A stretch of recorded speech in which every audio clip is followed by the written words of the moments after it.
तुम्हें? अरे ये तो आदित्य है, शिप्रा की पड़ोसी। वो एक्चुअली मेरे पीछे कुछ गुंडे पड़ गए थे, मुझे समझ नहीं आ रहा था इसलिए मैं आपके घर आ गई। कोई बात नहीं। Thank you miss. अल्पा, और तुम? अदिति। बैठो। आप प्लीज मुझे एक गिलास पानी देंगे प्लीज? अभी लाती हूँ।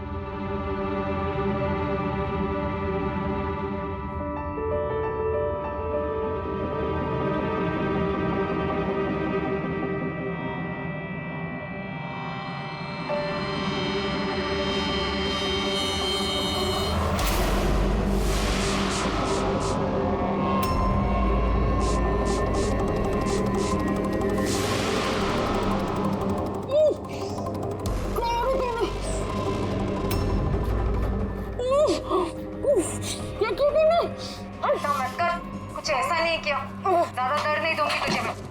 पूर्वी,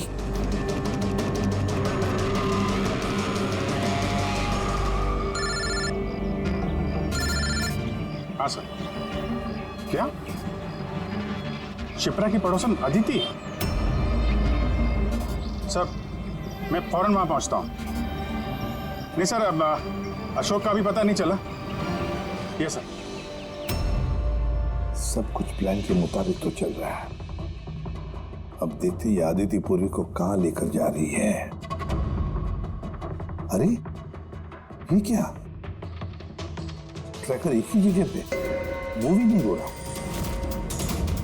कहीं ऐसा तो नहीं उन लोगों को ट्रैकर के बारे में पता चला हो, निकाल कर फेंक दिया हो? माय गॉड, अब तक पहुंचेंगे कैसे इन सब तक?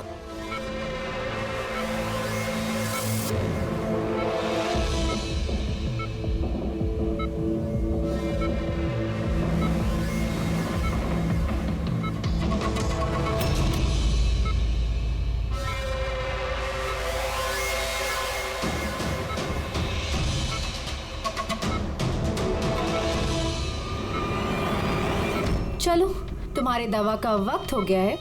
अब अच्छे बच्चे की तरह दवा लो और तुम बिल्कुल भी टेंशन मत लेना, तुम्हें ज्यादा दर्द नहीं दूंगी। कौन है तुम? छोड़ो मुझे, छोड़ो मुझे।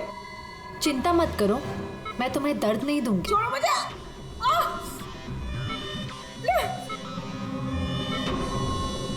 मैंने तुम्हें मना किया था ना कि कुछ दिनों के लिए हम किसी नए लोगों को नहीं लाएंगे, क्योंकि सीआईडी वाले हमें पागलों की तरह ढूंढ रहे हैं। हमारी कोई भी लापरवाही हमें बहुत महंगी पड़ सकती है। सर अदिति का घर बंद था, दरवाजा तोड़ के हम लोग अंदर भी घुसे पर कुछ हाथ नहीं लगा सर। इस अशोक का भी कुछ पता नहीं चल रहा है। सर ऐसा लग रहा है हमारे लिए सारे रास्ते बंद हो गए। नहीं फ्रेडी, हमारे लिए कोई रास्ता बंद नहीं होता, हम सीआईडी वाले रास्ता बनाते हैं। सर वो लोग कहीं पूर्वी को केमिकल इंजेक्शन ना दे दे। नहीं, कुछ नहीं करेंगे वो लोग, पूरी को कुछ नहीं होगा। कोई तो बात हम मिस कर रहे हैं, कोई तो बात है जो हमसे छूट रही है, पर क्या क्या हो सकती है वो बात? सर वो कपड़े का टुकड़ा जो हमें सुबह के हाथ में मिला था, उसके रेशे में आटा मिला था हमें। हाँ सर, आटा।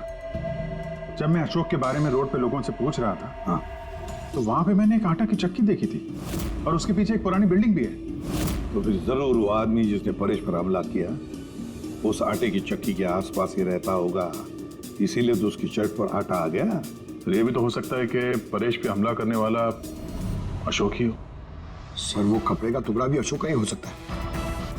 ये भी हो सकता है कि परेश पे हमला करने वाला और ये अशोक दोनों एक गैंग के लिए काम करते हो और वो गैंग आटे के चक्की के आसपास होगा।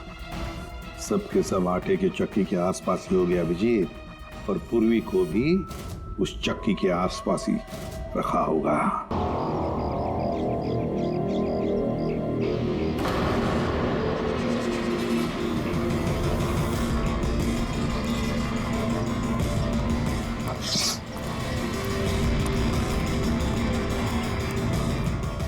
रुको, कौन हो तुम?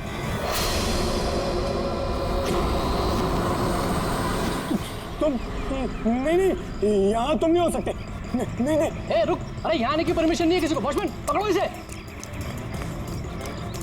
वो देखो भाग रहा है, पकड़ो उसे।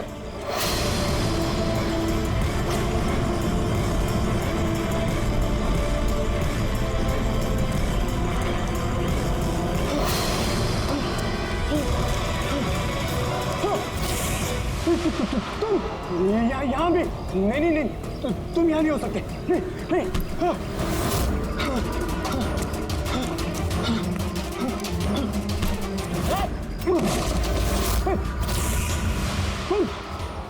तुम मेरे पीछे क्यों पड़े? तुम मुझे मार दोगे। अरे कौन है? रुक।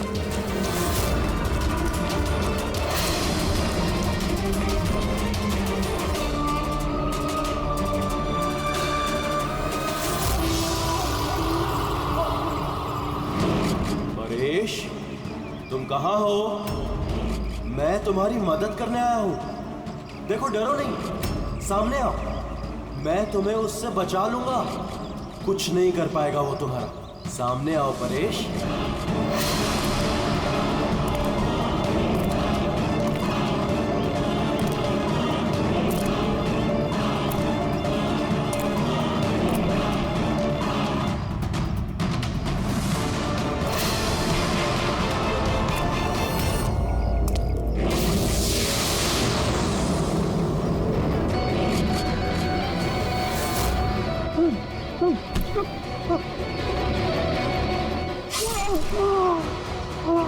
कौन है वहां पे?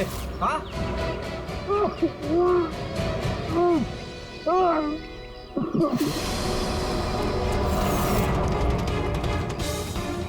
अरे क्या हुआ ये सब? अरे किसने किया? बोलो, बताओ। ठीक तो हो तुम? अरे बताओ किसने किया ये सब?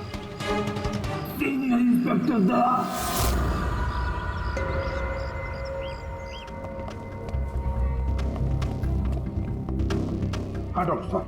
पेशेंट खतरे के बाहर है, लेकिन अभी भी बेहोश है। कौन है, कुछ पता चला? हाँ, इसका नाम परेश है, लेकिन अभी तक बेहोश है। होश में आने के बाद आप लोग मिल सकते हैं। ठीक है डॉक्टर साहब, थैंक यू। वैसे आपने हमें क्यों बुलाया? इनके कारण। इनका कहना है कि हमला करने वाला आप ही की टीम का है। What? क्या बकवास कर रहे हैं आप? सीआईडी का काम होता है आम आदमी को मुजरिमों से बचाना, हमला करना नहीं, समझे आप? सब सच बकवास ही लगता है, लेकिन ये बकवास नहीं है। क्योंकि पीड़ित ने खुद मुझसे कहा है। क्या बताया उसने? किसने हमला किया उस पर, बताओ। दया। What? क्या क्या बोल क्या रहे हो?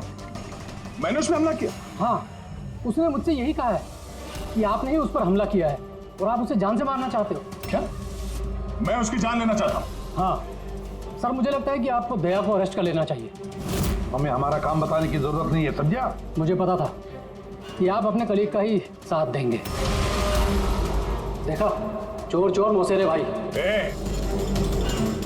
ज्यादा जज मत बन, समझा? और तुम्हारी सर्टिफिकेट की जरूरत नहीं है हमें। परेश को कैसे जानते हो तुम? मैं उसे नहीं जानता सर। तो फिर? सर, ये हमारी कंस्ट्रक्शन साइट पर हमें मिला था। हमें देखकर ऐसे बिहेव कर रहा था कि जैसे इसने कोई भूत देख लिया हो, और फिर एकदम से अंदर भाग गया।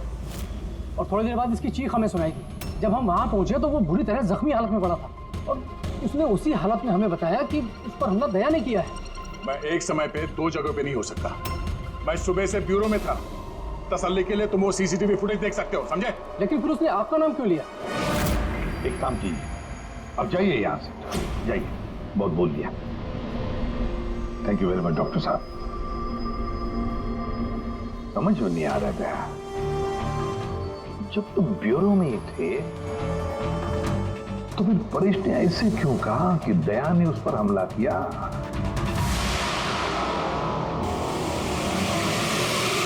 एक बात बताइए, जब आप लोगों ने यहाँ पे परेश को जख्मी हालत में देखा था तो उसके साथ में कोई था या किसी को आते जाते देखा हो? नहीं साहब, वो अकेला ही था। लेकिन सर, उसने इंस्पेक्टर दया का। पता है, उसने दया का नाम बोला। हम यहाँ वो जानने हैं जो उसने नहीं बोला, समझे आप? और दया ऐसा नहीं कर सकता। सर, आप इतने यकीन से कैसे कह सकते हैं कि दया सर ऐसा कुछ नहीं कर सकते हैं? जो आदमी अपनी जान दांव पे लगा के दूसरों की जान बचाता हो वो किसी का खून नहीं कर सकता। खुद से ज्यादा मुझे दया पे भरोसा है, समझे?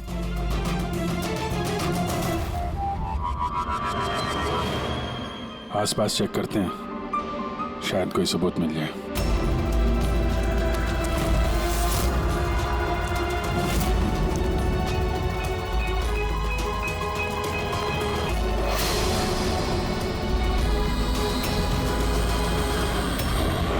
सर,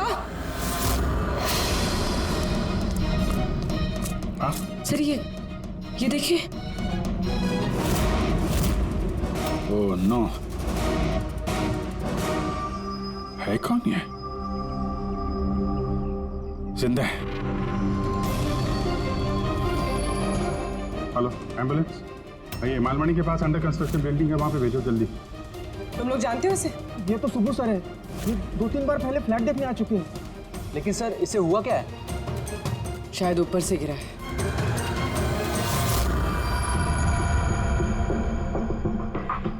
ऊपर से गिरा है या फिर गिराया गया है? पेशेंट की कंडीशन स्टेबल है, ये बहुत जल्द होश में आ जाएगी। गुड।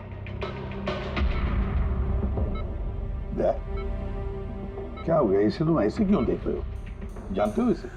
साहब, अभिजीत तुम यहाँ क्या कर रहे हो? जिस अंडर कंस्ट्रक्शन बिल्डिंग में इस परेश पे हमला हुआ है, वहां पे हमें एक और आदमी जख्मी हालत में मिला। और एक आदमी? कौन है वो? तो वॉचमैन बता रहा था उसका नाम सुबू है, वहां पे 2-3 बार आया था मकान देखने के लिए। उसके हाथ में से हमें ये कपड़े का टुकड़ा मिला है। अच्छा, छोड़ दो मुझे मत मारो, छोड़ दो मुझे, मत मारो मुझे, छोड़ दो मुझे। परेश,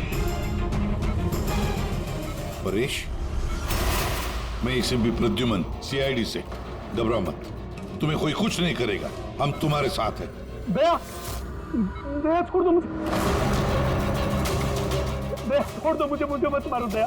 परेश दया तुम्हारे सामने खड़ा है, मैं इसे भी प्रद्युमन हूँ। दया, दया छोड़ दो मुझे, छोड़ दो मुझे। परेश, दया, दया तुम जाओ, दया तुम क्या चाहते हो मुझसे? दया छोड़ दो मुझे। परेश क्या बात कर रहे हो? दया, दया छोड़ दो मुझे, मुझे मत मारो दया। परेश मैं दया नहीं, मैं अभिजीत हूँ। दया, दया जाओ यहाँ से, जाओ, जाओ। अरे दया इधर है।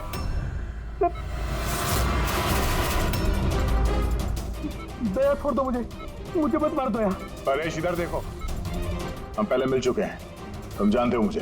दया, छोड़ दो मुझे, मुझे मत मारो। सब दया, तुम सब दया, मुझे मत मारो।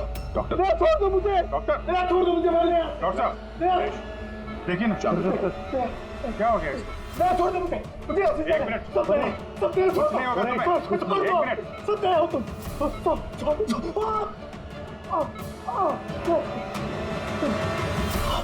दया हो तुम सब दया हो, तुम सब दया हो।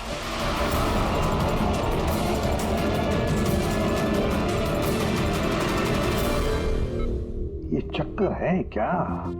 और हर किसी के चेहरे में उसे मेरा चेहरा नजर आता है।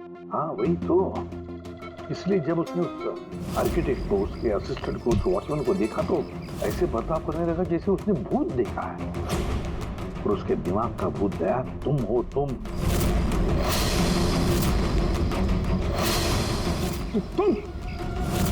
और इसीलिए उसे लगता है कि तुमने उस पर हमला किया है, क्योंकि हमलावर में भी वो तुम्हें ही देख रहा होगा। तो मेरी समझ में ये बात नहीं आ रही सर कि मेरा ही चेहरा क्यों? दया, तुम कह रहे थे ना इसे तुम पहले से जानते हो, कैसे? सर लगभग 15 साल पहले मैंने इसे गिरफ्तार किया था सर। हाँ, और 2 साल पहले ये जेल से छूट गया, और पिछले 2 साल में अलग अलग केस में मैंने इसे 2 बार अरेस्ट किया सर। अभी ये परेश पुराना मेहमान है दया का। पर परेश पे हमला किया किसने और क्यों?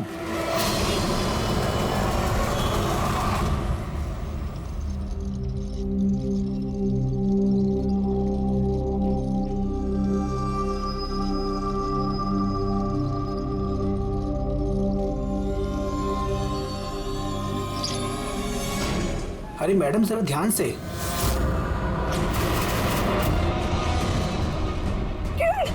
कौन किरण? मैं कोई किरण नहीं हूँ। अरे क्या कर रही मैडम, क्या कर रही हैं आप? आपको कुछ गलतफहमी हो रही है मैम। अरे मैडम आप ठीक तो हो ना? कौन किरण?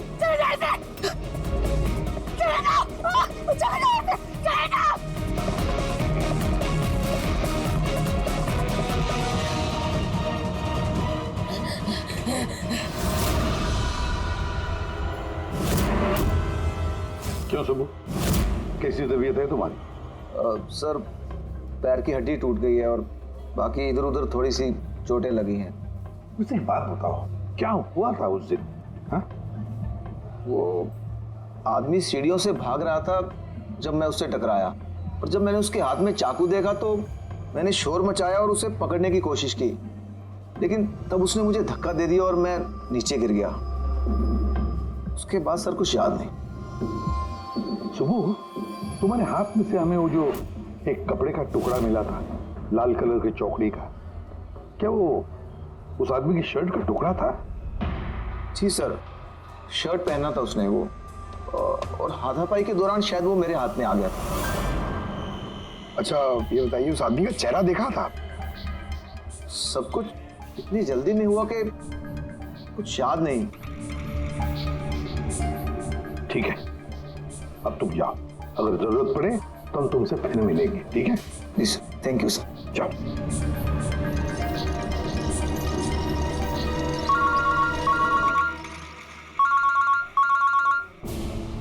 आद्या, क्या? कहां पर? अच्छा ठीक है, मैं अभिजीत और पूर्वी को भेजता हूं उधर। हाँ हाँ, अभी अभी। यस। क्या हुआ सर?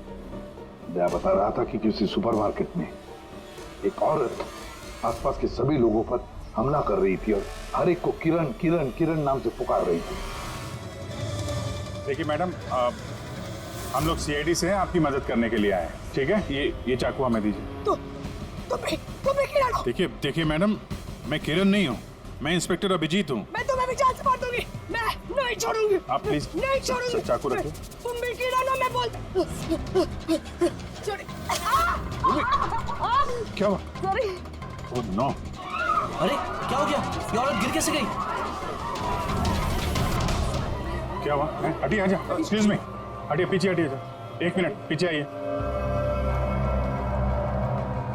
हुआ क्या है इसको? मैडम सुनिए। क्या हुआ इसे? मैडम, सर ये तो मर चुकी है। क्या?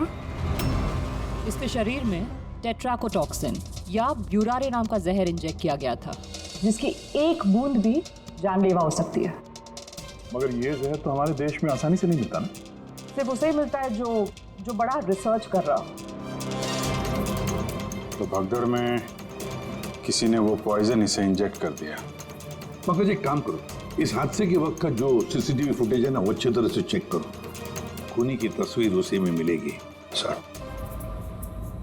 और सर इस परेश का क्या? इसे हर जगह मैं ही क्यों दिखता हूँ? सालू के साहब, मुझे तो ये केमिकल की बहुत बड़ी गड़बड़ लग रही है।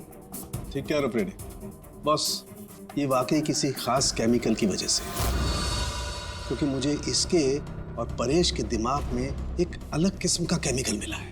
तुम्हारे कहने का मतलब है कि इसी केमिकल की वजह से इन दोनों का बर्ताव एक जैसा और एक ही चेहरा इन दोनों को दिखता है। हाँ बस, और मैं इस केमिकल को और डिटेल में समझने की कोशिश कर रहा हूँ। मतलब जब तक इस परेश के दिमाग पर इस केमिकल का असर रहेगा, हमें कोई जवाब नहीं मिलेंगे। और अभिजीत, ये कपड़े का टुकड़ा जो आपने हमें दिया था, इसमें से भी हमें कुछ मिला है। कमाल है तारिका जी, आज तो फोरेंसिक में एक के बाद एक सबूतों का खजाना हाथ लग गया है। क्या मिला क्या आपको? ये कॉटन का कपड़ा है और इसके रेशों में आटे के कुछ ट्रेसेस मिले। आटा? सिर्फ आटा? सिर्फ आटा। हाँ वाकई खजाना तो हाथ लगा। आटा। सर ये फोटोग्राफ है सर। ये जितने भी लोग हैं इनमें से किसी ने उन्हें पॉइजन का इंजेक्शन दिया सर। अब और एक काम करो, ये जितने सारे लोग हैं ना, इन सब की मूवमेंट ट्रैक करो। शॉपिंग मॉल में खून होने से पहले ये लोग कहाँ थे, कहाँ से आए, क्या क्या कर रहे थे, और खून होने के बाद में देखो ये लोग कहाँ कहाँ गए। ओके?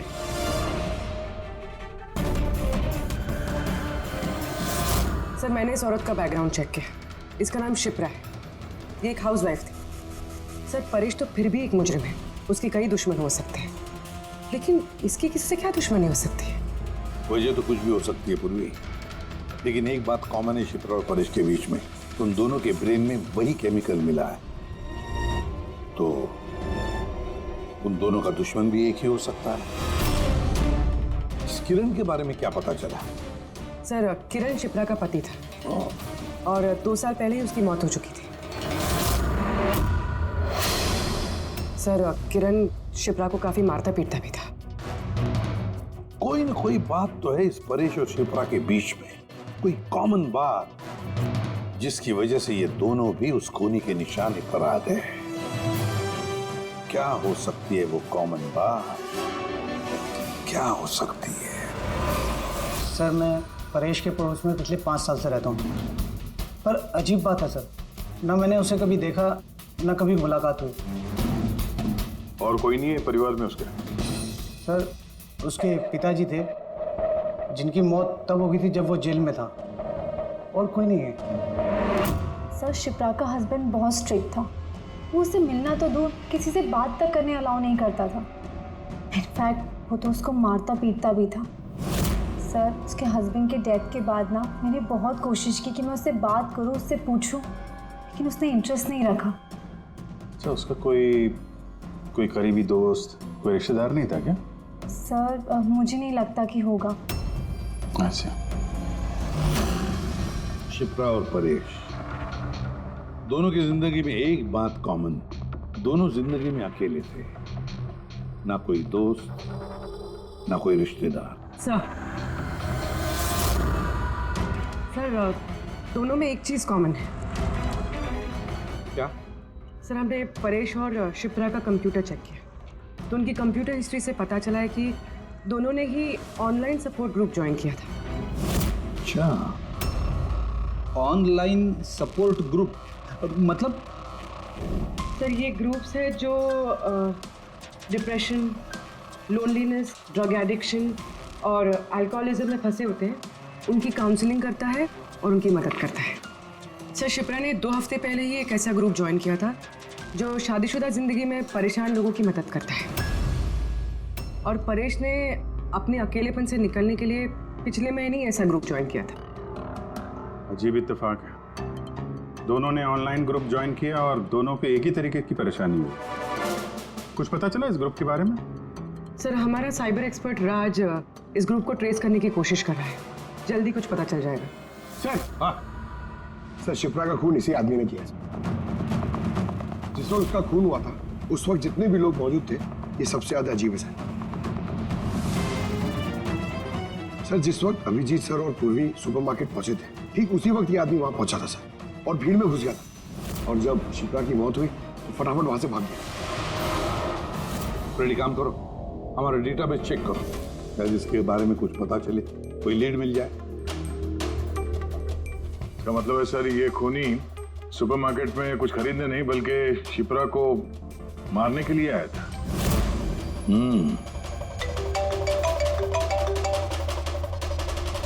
हाँ राज, ओके, ठीक है, तो तुम मुझे एड्रेस SMS कर दो। Thank you. Sir, cyber expert Raj का फोन था। उसका कहना है कि ये दोनों ग्रुप्स एक ही IP एड्रेस से बनाए गए हैं। एक ही कंप्यूटर से? हाँ सर। IP का एड्रेस मिला है? हाँ सर, अंधेरी में एक प्रिंटिंग शॉप है, ये दोनों ग्रुप्स वहीं से बनाए गए हैं। बस, तो फिर अभिजीत, तुम और पूर्वी जाओ वहां पर और देखो कौन है इस सबके पीछे और उसका क्या कनेक्शन है। सर, क्या सोच रहे होते हैं? सर, नहीं, पंकज ने भी बताया कि वो खूनी शिप्रा को मारने के इरादे से ही आया था। तो फिर सर, उसे पता कैसे चला कि शिप्रा वहाँ सुपरमार्केट में है और वो लोगों पे हमला कर रही है? वो शिप्रा को फॉलो कर रहा होगा सर। अगर फॉलो कर रहा था तो अभिजीत और पूर्वी के वहाँ सुपरमार्केट में पहुंचने से पहले वो मार के निकल जाता, बाद में नहीं मारता उसे। अभिजीत को सुपरमार्केट पहुंचने में 20 मिनट लगे और खूनी को भी वहां पहुंचने में 20 मिनट लगे, तो इसका मतलब है दोनों को भी खबर एक ही वक्त पहुंची थी। सर, कहीं ऐसा तो नहीं कि इंफॉर्मेशन खूनी को हमसे ही गई हो? हमारे यहां से इंफॉर्मेशन? हाँ, हो सकता है। क्या कहीं ऐसा तो नहीं कि जब हम परेश को देखने गए थे हॉस्पिटल में, उस वक्त खूनी वहां पर मौजूद था और उसने मेरी बातें सुन ली हो। ये खूनी हॉस्पिटल में कर क्या रहा था? दया, परेश खूनी के हाथों पहले तो बच गया था। हो सकता है खूनी अपना अधूरा काम पूरा करने हॉस्पिटल आया था। परेश को खत्म करना चाहता था इसलिए।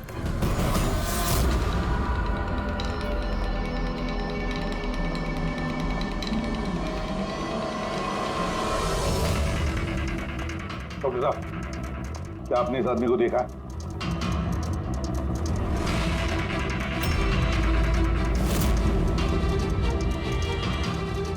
भाई साहब, ये आदमी को देखिए जरा। इस हॉस्पिटल में इसको देखा है कहीं? हाँ, इसको तो मैंने देखा है। कहाँ देखा है? वहाँ वेटिंग रूम में।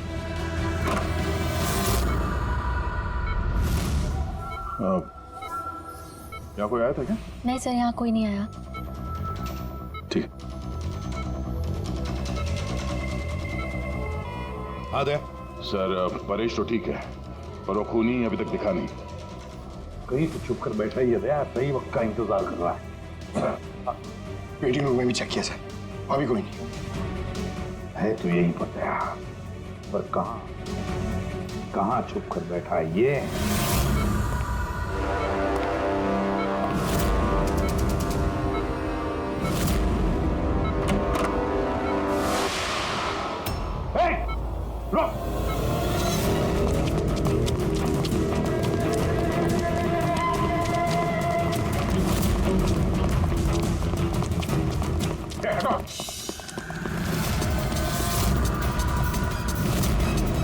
कहाँ भागोगे? रुक!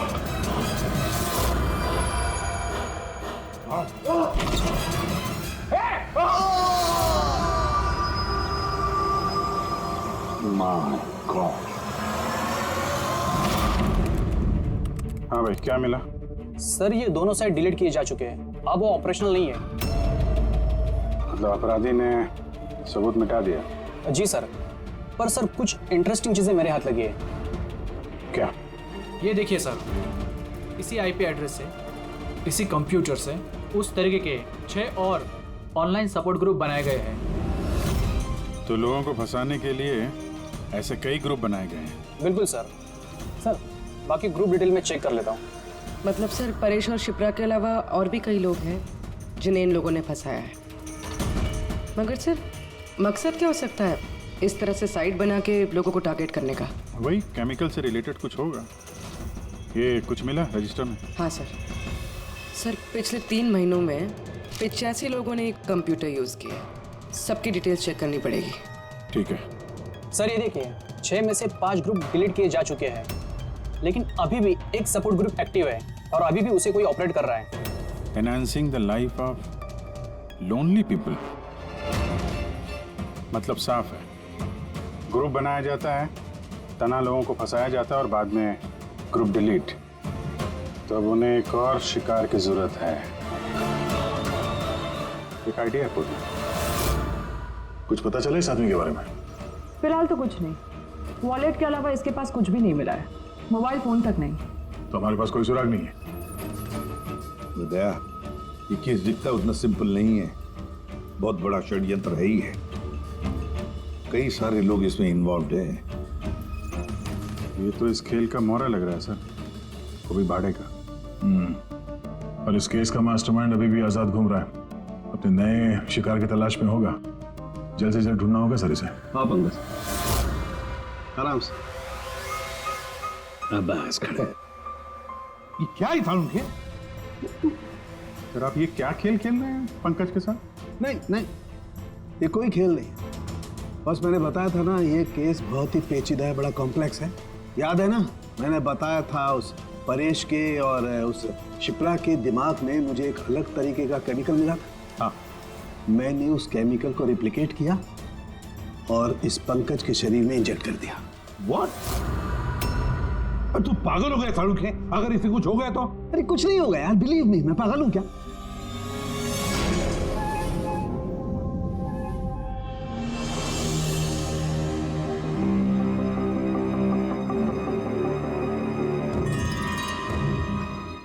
पंकज, अब अब आंखें खोलो, देखो तुम्हारे सामने कौन खड़ा है।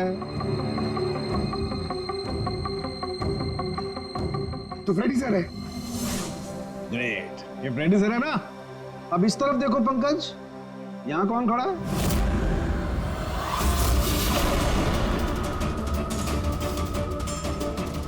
ये कैसे हो सकता है? ये इधर फ्रेडी सर, यहाँ फ्रेडी सर। मतलब शाहरुख है, ये परेश और शिप्रा के साथ यही हो रहा। बंद कर। बस बस, पट्टी लगा लो, पट्टी लगा लो बस। ये देखा बस, इसे फ्रेगोली सिंड्रोम कहते हैं। इस सिंड्रोम में इंसान को एक ही चेहरा हर चेहरे में दिखाई देता है। उस इंसान का चेहरा जिसे या तो वो सबसे ज्यादा नफरत करता है या जिससे सबसे ज्यादा डरता है। पंकज, मुझसे इतनी नफरत करता है तू? अरे सर, आपसे नफरत थोड़ी करता हूँ सर, आपसे तो मैं डरता हूँ। पंकज को मैंने इस केमिकल का बहुत थोड़ा सा डोज दिया, इसीलिए इस पर वैसा असर नहीं हुआ जैसा शिप्रा पर और परेश पर हुआ था। परेश और शिप्रा को तो इतना हैवी डोज दिया गया था कि उनके दिमाग पर गहरा असर हुआ और साइकोसिस लेवल पर पहुंच गए। इसलिए दोनों ऐसा रिएक्ट कर रहे थे जैसे सामने भूत दिख गया हो। तो इसका मतलब जैसे जैसे परेश के दिमाग से ये केमिकल का असर कम होगा, नॉर्मल हो जाएगा और हमें अपराधी तक पहुंचने का जरिया मिल जाएगा। हो सकता है, लेकिन दावा नहीं कर सकते। और हाँ, हम ये भी नहीं कह सकते कि इस केमिकल का असर कितने दिनों में खत्म होगा।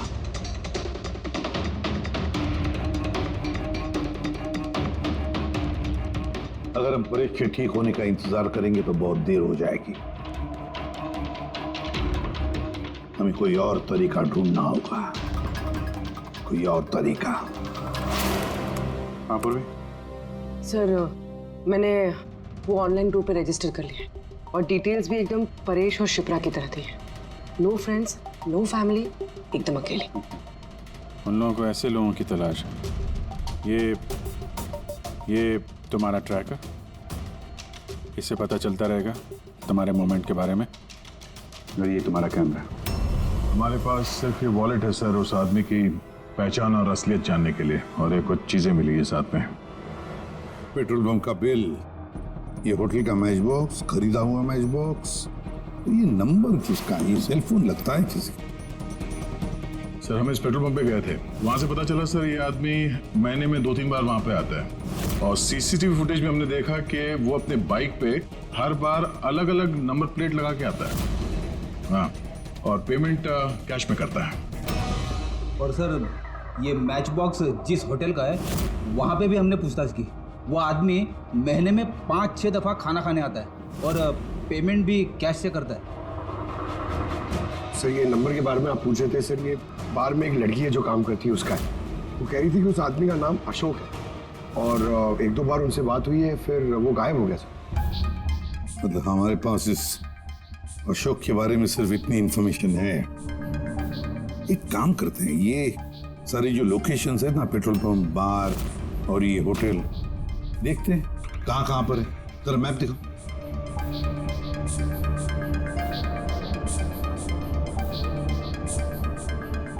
ये वो जगह है जहाँ पे वो पेट्रोल पंप है।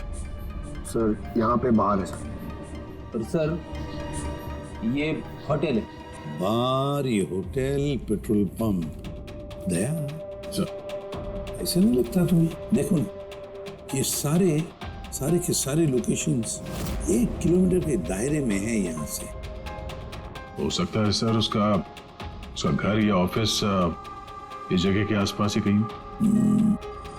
Are you ready? I'm ready, sir. चल चल। हाँ सर, मैं रेडी। अरे वाह, बहुत अच्छा गेटअप है।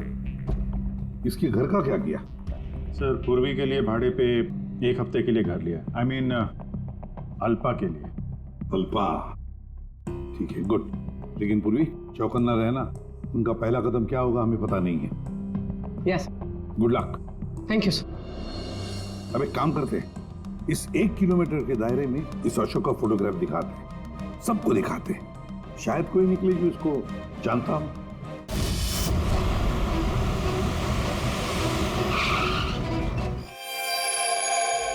कोई अपने जगह से नहीं हिलेगा, कोई भी नहीं। पूर्वी कहाँ है? अदिति, पूर्वी कहाँ है?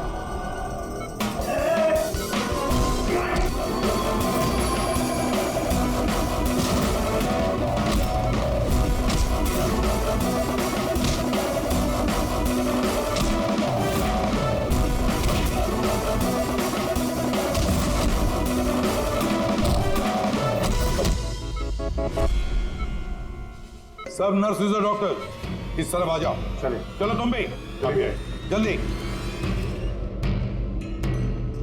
डॉक्टर अदिति, पूर्वी कहाँ है? पूर्वी कहाँ है?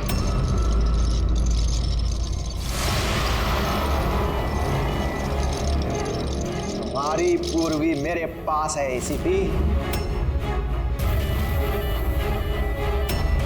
शंभू तुम?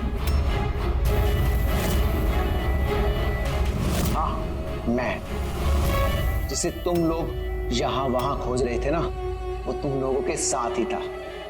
मुझे देखकर अफसोस तो हो ही रहा होगा ना।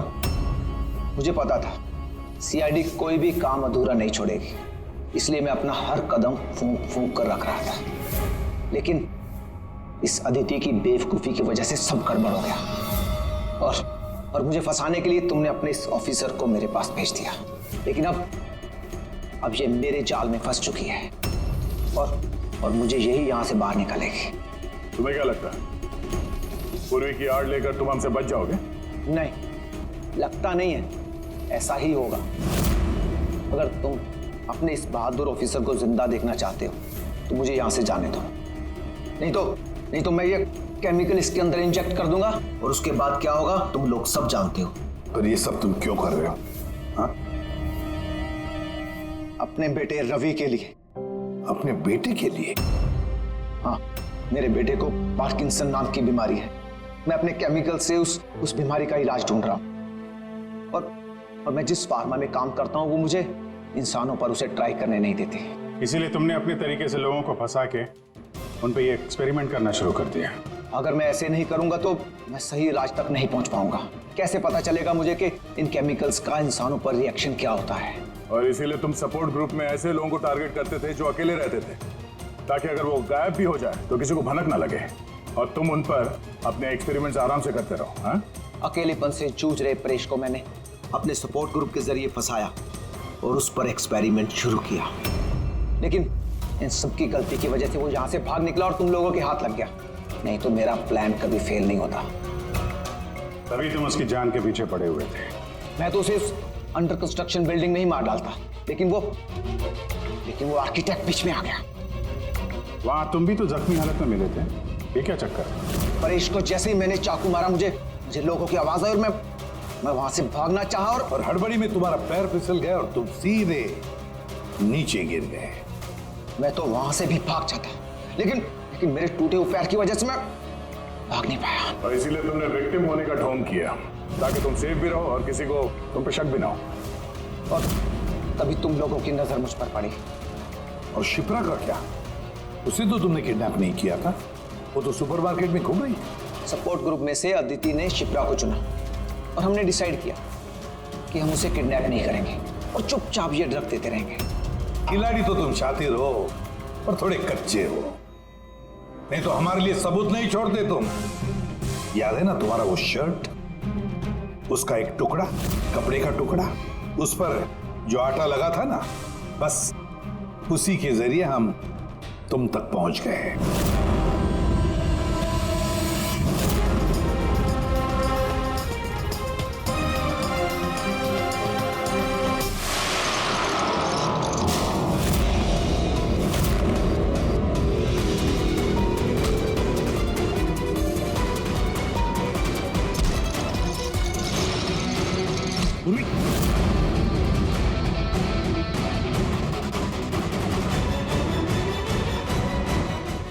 देखो, हाँ? क्या किया तुमने सुबह? कभी सोचा है? हाँ?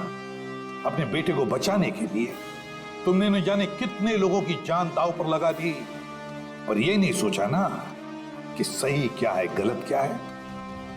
तुम्हारे बेटे को तो हम अच्छी से अच्छी ट्रीटमेंट दिलवाएंगे, मगर तुम्हें जेल की सलाखों के पीछे बिठा देंगे। शायद फांसी का ऑर्डर भी आ जाएगा तब तक।